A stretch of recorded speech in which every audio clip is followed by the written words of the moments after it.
नमस्कार दोस्तों, मेरा नाम है सचिन और आज मैं लेके आ गया हूँ आपके लिए एक नई वीडियो। जी हाँ, आज हम रिव्यू करने वाले हैं मैक्स पुपा के हेल्थ रिचार्ज वर्ज़न 2 का।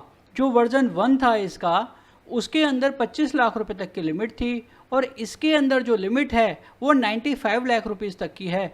दोस्तों, ये एक सुपर टॉपअप प्लान है जिसके अंदर आपको कुछ एक अमाउंट पहले से डिडक्टेबल चूज़ करना पड़ता है और उसके बाद ही ये प्लान एक्टिवेट होता है।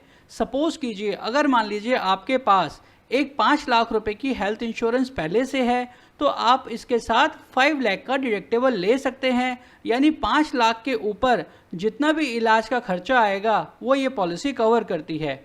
इसके ऊपर मैं एक वीडियो पहले ही ला चुका हूँ जिसके अंदर मैंने पूरा बताया हुआ है कि आपको ये पॉलिसी कैसे काम करेगी और आपको इसके अंदर किस तरीके से क्लेम की सेटलमेंट मिलेगी। उसमें मैंने एग्जाम्पल से देकर बताया है। मैं यहाँ आई बटन पे आपको उसका लिंक दे दूंगा और साथ ही साथ डिस्क्रिप्शन के अंदर भी मैं आपको लिंक दे दूंगा ताकि उसमें जाकर आप अच्छे से समझ पाएँ कि ये पॉलिसी किस तरीके से काम करती है। तो आइए दोस्तों, इसका प्लान का रिव्यू करते हैं, क्योंकि प्रीवियस वीडियो में मैंने इस पॉलिसी का प्लान के सिर्फ आपको बेसिक्स बताए थे, पूरा रिव्यू नहीं किया था। आज हम यहाँ पे जानेंगे कि पूरी पॉलिसी के अंदर क्या इसके अंदर अच्छी चीज़ें हैं और क्या बुरी चीज़ें हैं। तो आइए शुरू करते हैं। तो दोस्तों, अगर हम इसके यहाँ पे प्लान बेनिफिट्स की बात करें तो सबसे पहले हम इसमें बात करते हैं सम एश्योर्ड ऑप्शंस की, कि हम कितना कितना सम एश्योर्ड ले सकते हैं। तो हम दोस्तों यहाँ पे 5 लाख, 7.5 लाख, 10 लाख और इस तरीके से बढ़ते हुए हम 95 लाख रुपए तक जा सकते हैं। यानी आप 5 लाख रुपए की अगर आपके पास बेस पॉलिसी है तो 95 लाख तक भी जा सकते हैं। और अगर आपके पास कोई 3 लाख रुपए की इंश्योरेंस पॉलिसी है तो आप 5 लाख, 7.5 लाख या 10 लाख का भी ले सकते हैं। मेरी जो एक पर्सनल राय यहाँ पे रहेगी कि आप कम से कम 10 लाख रुपए का इसके अंदर सम एश्योर्ड चूज़ करें और इस प्लान का बेनिफिट उठाएं। क्योंकि अगर आपके पास मान लीजिए 3 लाख की कोई पुरानी पॉलिसी चल रही है या आप 3 लाख रुपए अपनी जेब से खर्च कर सकते हैं, तो आप यहाँ पर 10 लाख रुपए का ऑप्शन चूज़ करेंगे तो आपका टोटल हेल्थ इंश्योरेंस जो है 13 लाख रुपए का हो जाएगा। तो आइए हम बात करते हैं इसके रूम रेंट के बारे में। आप इसके अंदर सिंगल प्राइवेट रूम तक की कैटेगरी ले सकते हैं। हो सकता है वो किसी अस्पताल में 10,000 रुपये का हो सकता है किसी अस्पताल में 15,000 रुपये का हो। तो यहाँ पर कोई भी ऐसी कोई कैपिंग नहीं है अमाउंट की। आप सिंगल प्राइवेट रूम तक किसी भी बड़े अस्पताल में ले सकते हैं। अगर हम बात करें यहाँ प्री एंड पोस्ट हॉस्पिटलाइजेशन की, मतलब आपको हॉस्पिटल में एडमिट होने से पहले के खर्चे और एडमिट होने के बाद के खर्चे वो 60 डेज और 90 डेज के कवर होंगे। याद रखिए दोस्तों, मैं दोबारा आपको बता रहा हूँ, ये पॉलिसी आपकी जब शुरू होगी जब आपका बेस यानी जो आपने डिडक्टेबल चूज़ किया है उससे ऊपर का ये बिल जाएगा। यहाँ पर हम बात करते हैं लॉयल्टी एडिशंस की, जिसको नो क्लेम बोनस भी कहते हैं। वो नाम इसलिए इन्होंने थोड़ा सा अलग रखा है क्योंकि इसके अंदर थोड़ा सा ट्रिकी है। वो मैं आपको समझाता हूँ कि कैसे।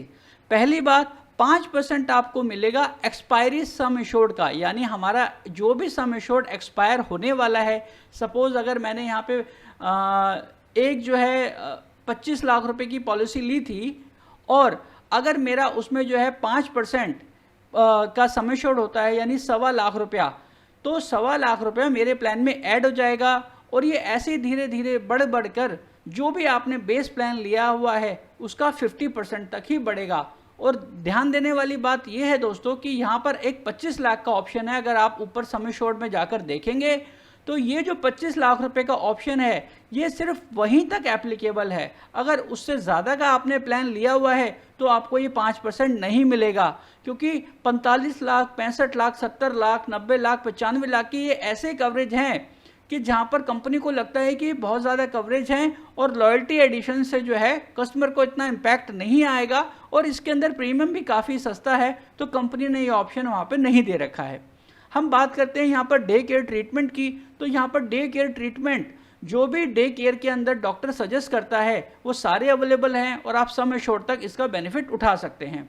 डोमिसिलरी ट्रीटमेंट की अगर हम बात करें तो दोस्तों, डोमिसिलरी ट्रीटमेंट वो ट्रीटमेंट होते हैं कि मरीज किसी भी कंडीशन में अस्पताल जाने की हालत में नहीं है और अस्पताल या फिर अस्पताल में आसपास जो आपके करीब 5 से 10 किलोमीटर के एरिया में हॉस्पिटल है, वहाँ पर कोई रूम अवेलेबल नहीं है, तो इसमें कंपनी आपको डोमिसिलरी ट्रीटमेंट अवेलेबल करवाती है और आपको ये जो सारे खर्चे होंगे ये रिम्बर्समेंट में लेने पड़ेंगे, इसका कैशलेस ट्रीटमेंट नहीं मिलेगा आपको।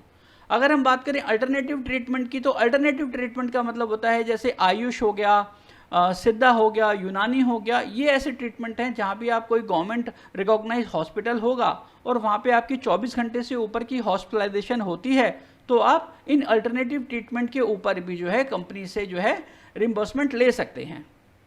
तो इसी को अगर हम थोड़ा सा आगे बढ़ाएं तो लिविंग ऑर्गन डोनर ट्रांसप्लांट, मतलब जो भी डोनर आपको एक ऑर्गन प्रोवाइड करा रहा है तो उसके भी जो इलाज के सारे खर्चे होंगे वो इस प्लान के अंदर मिलेंगे। अगर हम बात करें इमरजेंसी एम्बुलेंस की, तो 1500 रुपये पर हॉस्पिटलाइजेशन यहाँ आपको इमरजेंसी एम्बुलेंस के पैसे मिलेंगे, चाहे वो आपको साल में 4 बार हॉस्पिटलाइजेशन हो तो जो है आप इसको 4 बार ले सकते हैं। अगर हम यहाँ पे फार्मेसी और डायग्नोस्टिक सर्विसेज की बात करें तो वो भी इनके अंदर अवेलेबल है। इनका एक एम्पैनल्ड सर्विस प्रोवाइडर्स हैं जिनके थ्रू आप जाकर ये ले सकते हैं और आपको ये उसके अंदर कैशलेस के अंदर ही प्रोवाइड हो जाएंगी सारी सर्विसेज।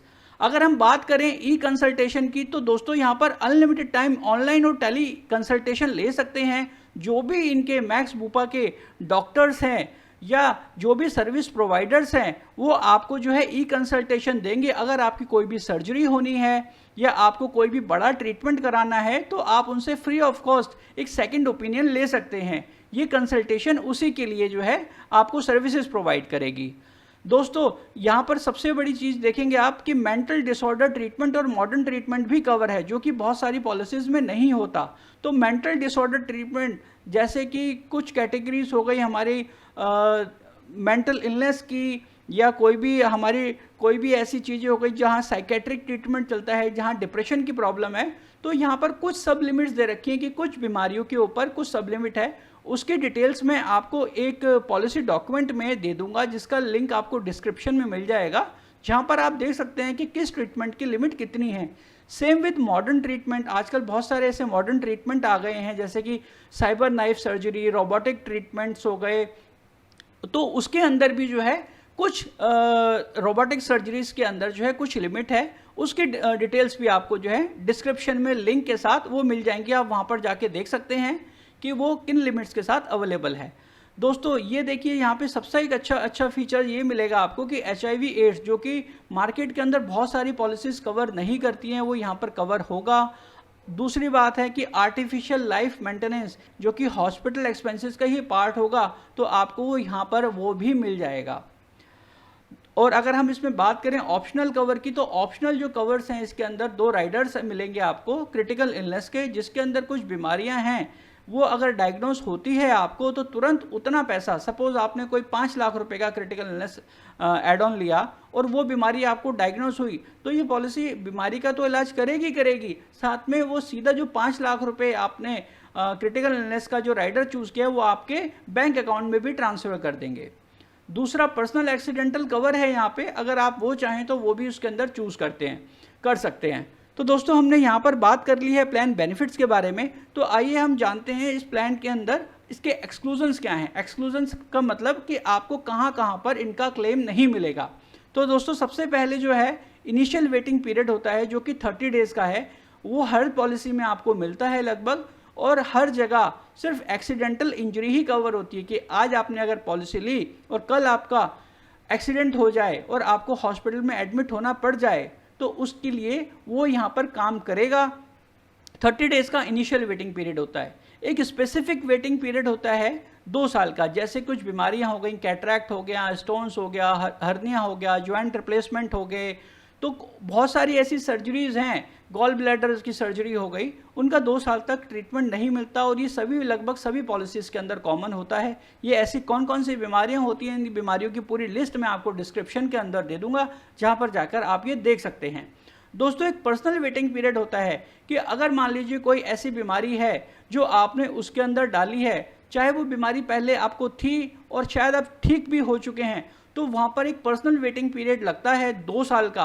अगर मान लीजिए कभी आपको कोलेस्ट्रॉल की कोई प्रॉब्लम हुई थी और अभी भी आपको जो है, अब आप बिल्कुल ठीक है, ऐसी कोई प्रॉब्लम नहीं है, लेकिन आपने मेंशन किया है, तो वहाँ पर 2 साल का वेटिंग पीरियड आपको लगेगा। अगर मान लीजिए कोई आपके पास प्री एग्जिस्टिंग डिजीज़ है, यानी आपको हाइपरटेंशन है, ब्लड शुगर है, कोई भी ऐसी कोई प्रॉब्लम है पहले से, थायराइड है, तो वहाँ पर इसी बीमारी से रिलेटेड आपको 3 साल का वेटिंग पीरियड लगेगा। इनसे संबंधित बीमारियों तक आपके 3 साल के क्लेम्स नहीं दिए जाएंगे। अगर आप कोई कॉस्मेटिक एंड रिकंस्ट्रक्टिव सर्जरी कराने जाते हैं, जैसे कि कॉस्मेटिक स्किन की कोई सर्जरी हो गई, या फिर अपना चश्मा हटवाना हो गया, लेजिक सर्जरी होती है उसके लिए, तो इस तरीके के कोई भी जो कॉस्मेटिक या पार्ट हैं उसके लिए कोई भी इसके अंदर कवर नहीं होगा, और लगभग ये सभी पॉलिसी के अंदर कवर नहीं होता है। एक बात करें हम यहाँ पे एंसिलरी हॉस्पिटल चार्जेस, ये वो चार्जेस होते हैं दोस्तों, जैसे कि एडमिशन के चार्जेस हो गए, एडमिन चार्जेस हो गए, ठीक है ना, ये कुछ ऐसे चार्जेस, या टीपीएस सर्विस के चार्जेस हो गए, ये कुछ इस तरीके के चार्जेस होते हैं, ये हॉस्पिटल के जो हैं अपने तरफ से चार्जेस होते हैं। इससे मेडिकल ट्रीटमेंट का कोई लेना देना नहीं होता, तो कंपनी यहाँ पर भी जो है आपको वो चार्जेस पे नहीं करेंगी। एक हम बात करें अगर कंजेनाइटल एनोमैली की, तो इसके अंदर क्या होता है कि कोई भी ऐसी बीमारी जो कि जन्म से ही है किसी को, ठीक है, यानी अगर कोई बच्चा पैदा हुआ है और उसको कोई ऐसी जन्म से बीमारी है, तो कोई भी जन्मजात बीमारी होती है वो लगभग सभी पॉलिसीज़ के अंदर कवर नहीं होती हैं। तो आशा करता हूं दोस्तों आपको ये प्लान समझ में आया होगा। अगर आपको मेरी वीडियोस पसंद आती हैं तो मेरे चैनल को सब्सक्राइब करें और वीडियो को लाइक करें। और हाँ, अगर आपके कोई भी ऐसे सवाल हैं जो मैं इस पॉलिसी में आपको बता सकता हूं कि आपके कुछ भी, तो आप मुझे ईमेल कर सकते हैं, आप मुझे व्हाट्सएप कर सकते हैं। मेरा व्हाट्सएप नंबर आपको स्क्रीन पर डिस्प्ले हो रहा होगा और ईमेल भी मेरा डिस्क्रिप्शन में मिल जाएगा। और इस वीडियो को अपने दोस्तों तक पहुंचाएं ताकि उनको भी ये इन्फॉर्मेशन मिल सके। तो बहुत बहुत धन्यवाद आपका इस वीडियो को देखने के लिए।